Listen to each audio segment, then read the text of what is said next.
¿Qué tal? Les saluda Manuel, su hermano en Cristo. Hoy es el 12 de agosto y bienvenidos a Escuche la Biblia Diaria. Mis hermanos, las personas adictas al trabajo o los trabajólicos son adictos a la actividad. Esa actividad sin hacer una pausa para alabar a Dios y darle gracias por sus bendiciones puede ser contraproducente. Porque, ¿de qué sirve que el hombre se gane el mundo y pierda su alma en el proceso? Hagamos tiempo para honrar a nuestro Creador y por el obsequio de vida eterna por medio de Jesucristo.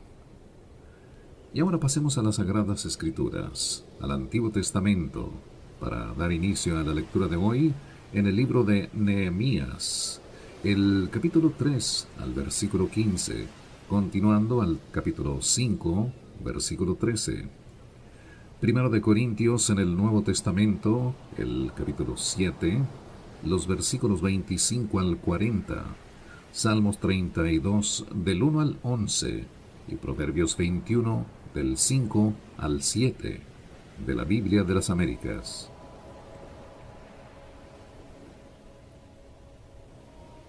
Salum, hijo de Colose, oficial del distrito de Mizpa, reparó la puerta de la fuente, la edificó, la revistió y asentó sus hojas, sus cerrojos y sus barras, y la muralla del estanque de Siloé en el jardín del rey, hasta las gradas que descendían de la ciudad de David. Después de él hizo reparaciones Nehemías, hijo de Azbuc, oficial de la mitad del distrito de Bet-Sur, hasta un punto frente a los sepulcros de David, hasta el estanque artificial y hasta la casa de los valientes. Tras él hicieron reparaciones los levitas bajo Rehum, hijo de Bani. Junto a él, Asabías, oficial de la mitad del distrito de Keila, hizo reparaciones por su distrito. Después de él hicieron reparaciones sus hermanos bajo Babai, hijo de Enadad, oficial de la otra mitad del distrito de Keila. Y junto a él Eser, hijo de Jesúa, oficial de Mizpa, reparó otra sección enfrente de la subida al arsenal del ángulo. Después de él Baruch, hijo de Sabai, con todo fervor reparó otra sección, desde el ángulo hasta la puerta de la casa del sumo sacerdote Eliasib. Tras él Meremot, hijo de Urías, hijo de Cos, reparó otra sección, desde la puerta de la casa de Eliasib hasta el extremo de su casa. Y después de él hicieron reparaciones los sacerdotes, los hombres del valle. Tras ellos Benjamín y Asub hicieron reparaciones frente a su casa. Después de ellos Azarías, hijo de Maasías, hijo de Ananías, hizo reparaciones junto a su casa. Tras él Binuí, hijo de Enadad, reparó otra sección, desde la casa de Azarías hasta el ángulo y hasta la esquina. Palal, hijo de Usai, hizo reparaciones frente al ángulo y la torre que sobresale de la casa alta del rey, que está junto al atrio de la guardia. Después de él hizo reparaciones Pedaías, hijo de Faros.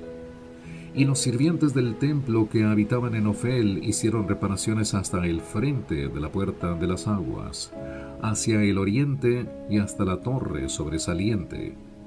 Después de ellos, los tecoitas repararon otra sección frente a la gran torre sobresaliente y hasta el muro de Ofel. Más arriba de la puerta de los caballos, los sacerdotes hicieron reparaciones, cada uno frente a su casa. Después de ellos, Sadoc, hijo de Imer, hizo reparaciones frente a su casa. Y tras él hizo reparaciones Semaías, hijo de Secanías, portero de la puerta oriental. Después de él, Ananías, hijo de Selemías, y Anún, sexto hijo de Salaf, repararon otra sección. Tras ellos, Musulam, hijo de Berequías, hizo reparaciones frente a su vivienda.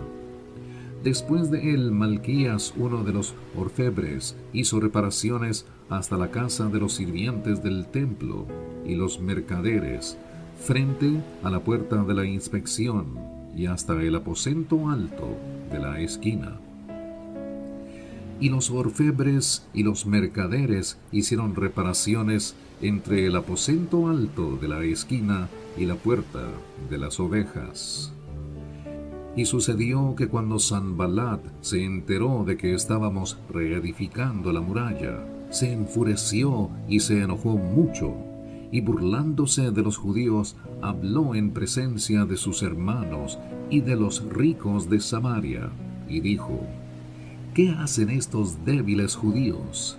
La restaurarán para sí mismos, podrán ofrecer sacrificios, terminarán en un día, harán revivir las piedras de los escombros polvorientos, aún las quemadas. Tobías el amonita estaba cerca de él, y dijo: Aún lo que están edificando, si un zorro saltara sobre ello, derribaría su muralla de piedra. Oye, oh Dios nuestro, como somos despreciados, devuelve su oprobio sobre sus cabezas y entrégalos por despojo en una tierra de cautividad.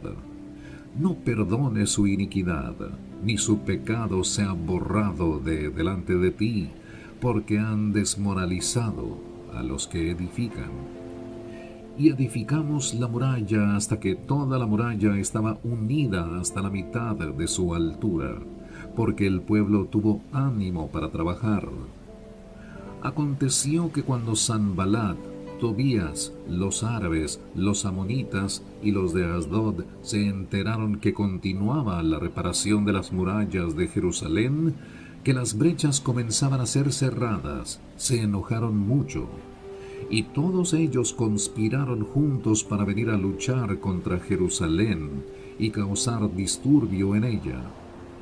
Entonces oramos a nuestro Dios y para defendernos montamos guardia contra ellos de día y de noche. Pero se decía en Judá: desfallecen las fuerzas de los cargadores y queda mucho escombro. Nosotros no podemos reedificar la muralla.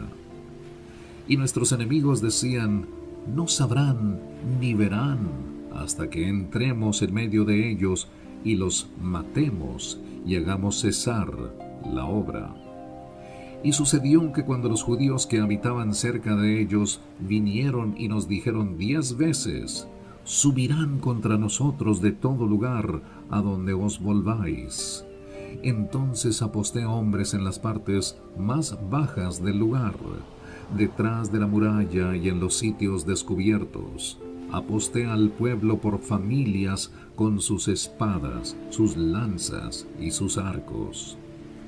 Cuando vi su temor, me levanté y dije a los nobles, a los oficiales y al resto del pueblo: no les tengáis miedo, acordaos del Señor, que es grande y temible, y luchad por vuestros hermanos, vuestros hijos, vuestras hijas, vuestras mujeres y vuestras casas.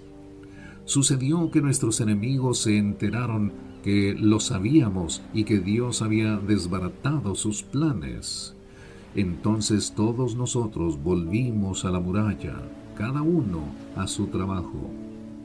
Y sucedió que desde aquel día la mitad de mis hombres trabajaban en la obra, mientras que la otra mitad portaba las lanzas, los escudos, los arcos y las corazas.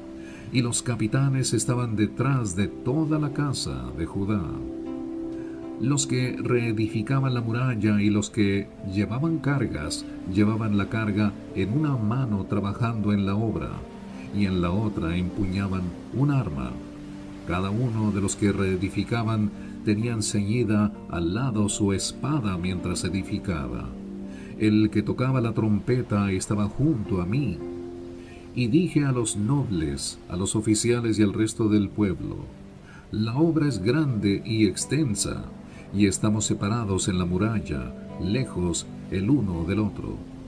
En el lugar que oigáis el sonido de la trompeta, reuníos allí con nosotros, nuestro Dios peleará por nosotros. Hacíamos el trabajo con la mitad empuñando lanzas desde el despuntar del alba hasta que salían las estrellas. En aquel tiempo dije también al pueblo: cada hombre con su criado pase la noche dentro de Jerusalén, para que nos sirvan de guardia por la noche y de obrero por el día. Ni yo, ni mis hermanos, ni mis mozos, ni los hombres de la guardia que me seguían, ninguno de nosotros se quitó la ropa. Cada uno llevaba su arma aún en el agua. Y hubo gran clamor del pueblo y de sus mujeres contra sus hermanos judíos. Había quienes decían: nosotros, nuestros hijos y nuestras hijas, somos muchos, por tanto, que se nos dé trigo para que comamos y vivamos. Había otros que decían: nosotros tenemos que empeñar nuestros campos, nuestras viñas y nuestras casas para conseguir grano a causa del hambre. También había otros que decían: hemos pedido dinero prestado para el impuesto del rey sobre nuestros campos y nuestras viñas. Ahora bien, nuestra carne es como la carne de nuestros hermanos, y nuestros hijos como sus hijos. Sin embargo, he aquí, estamos obligando a nuestros hijos y a nuestras hijas a que sean esclavos, y algunas de nuestras hijas ya están sometidas a servidumbre. Y no podemos hacer nada porque nuestros campos y nuestras viñas pertenecen a otros. Entonces me enojé en gran manera cuando oí su clamor y estas palabras. Se rebeló mi corazón dentro de mí y contendí con los nobles y con los oficiales y les dije: estáis cobrando usura cada uno a su hermano. Y congregué contra ellos una gran asamblea. Y les dije: nosotros, conforme a nuestras posibilidades, hemos redimido a nuestros hermanos judíos que fueron vendidos a las naciones, y ahora venderéis a vuestros hermanos para que sean vendidos a nosotros. Entonces se quedaron callados y no hallaron respuesta. Y agregué: no está bien lo que hacéis. No debéis andar en el temor de nuestro Dios a causa del oprobio de las naciones enemigas nuestras. También yo y mis hermanos y mis siervos les hemos prestado dinero y grano. Os ruego pues que abandonemos esta usura. Os ruego que hoy mismo les devolváis sus campos, sus viñas, sus olivares y sus casas. También la 100ª parte del dinero y del grano, del mosto y del aceite que estáis exigiendo de ellos. Entonces ellos dijeron: lo devolveremos y no les exigiremos nada. Haremos tal como has dicho. Y llamé a los sacerdotes y les hice jurar que harían conforme a esta promesa. También sacudí los pliegues de mi manto y dije: así sacuda Dios de su casa y de sus bienes a todo hombre que no cumpla esta promesa. Así sea sacudido y despojado. Y toda la asamblea dijo: amén. Y alabaron al Señor. Entonces el pueblo hizo conforme a esta promesa.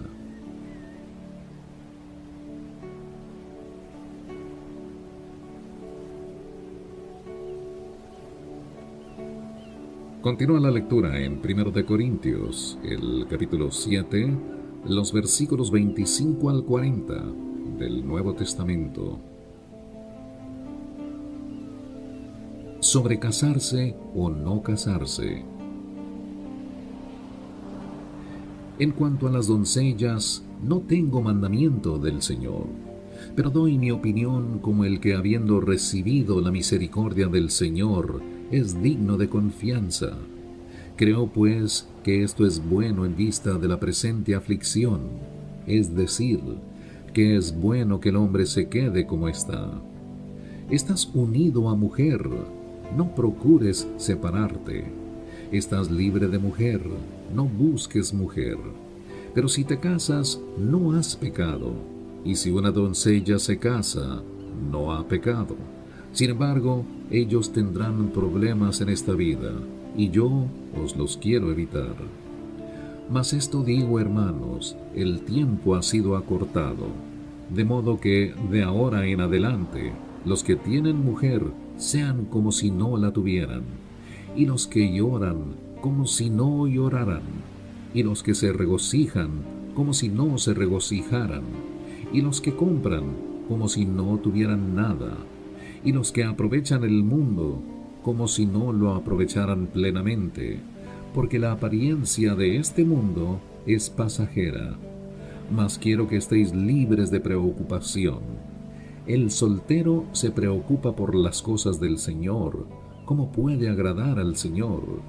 Pero el casado se preocupa por las cosas del mundo, de cómo agradar a su mujer, y sus intereses están divididos. Y la mujer que no está casada y la doncella se preocupan por las cosas del Señor, para ser santas tanto en cuerpo como en espíritu. Pero la casada se preocupa por las cosas del mundo, de cómo agradar a su marido. Y esto digo para vuestro propio beneficio, no para poneros restricción, sino para promover lo que es honesto y para asegurar vuestra constante devoción al Señor. Pero si alguno cree que no está obrando correctamente con respecto a su hija virgen, si ella es de edad madura, y si es necesario que así se haga, que haga lo que quiera, no peca, que se case. Pero el que está firme en su corazón y sin presión alguna, y tiene control sobre su propia voluntad, y ha decidido en su corazón conservar soltera a su hija, bien hará. Así los dos, el que da en matrimonio a su hija virgen, hace bien, y el que no la da en matrimonio, hace mejor. La mujer está ligada mientras el marido vive, pero si el marido muere, está en libertad de casarse con quien desee, solo que en el Señor. Pero en mi opinión será más feliz si se queda como está, y creo que yo también tengo el Espíritu de Dios. Salmos 32, del 1 al 11. Cuán bienaventurado es aquel cuya transgresión es perdonada, cuyo pecado es cubierto. Cuán bienaventurado es el hombre a quien el Señor no culpa de iniquidad, y en cuyo espíritu no hay engaño. Mientras callé en mi pecado, mi cuerpo se consumió, con mi gemir durante todo el día. Porque día y noche tu mano pesaba sobre mí, mi vitalidad se desvanecía con el calor del verano. Te manifesté mi pecado, y no encubrí mi iniquidad. Dije, confesaré mis transgresiones al Señor, y tú perdonaste la culpa de mi pecado. Por eso, que todo santo ore a ti en el tiempo en que puedas ser hallado. Ciertamente, en la inundación de muchas aguas, no llegarán éstas a él. Tú eres mi escondedero, de la angustia me preservarás, con cánticos de liberación me rodearás. Yo te haré saber y te enseñaré el camino en que debes andar. Te aconsejaré con mis ojos puestos en ti. No seáis como el caballo o como el mulo, que no tienen entendimiento, cuyos arreos incluyen bocado y freno para sujetarlos, pero si no, no se acercan a ti. Muchos son los dolores del impío, pero al que confía en el Señor, la misericordia lo rodeará. Alegraos en el Señor y regocijaos justos, dad voces de júbilo todos los rectos de corazón. Proverbios 21, del 5 al 7. Los proyectos del diligente ciertamente son ventaja, mas todo el que se apresura ciertamente llega a la pobreza. Conseguir tesoros con lengua mentirosa es un vapor fugaz, es buscar la muerte. La violencia de los impíos los arrastrará, porque se niegan a obrar con justicia. Mis hermanos, la Biblia siempre será nuestro refugio espiritual. Cuando sienta un vacío espiritual, busque en las páginas de la Biblia para que se reanime su espíritu. Alabado sea el Señor por los siglos y los siglos y por toda una eternidad. Les habló Manuel. Gracias por escucharnos. Que Dios le bendiga y le guarde en el hueco de su santísima mano.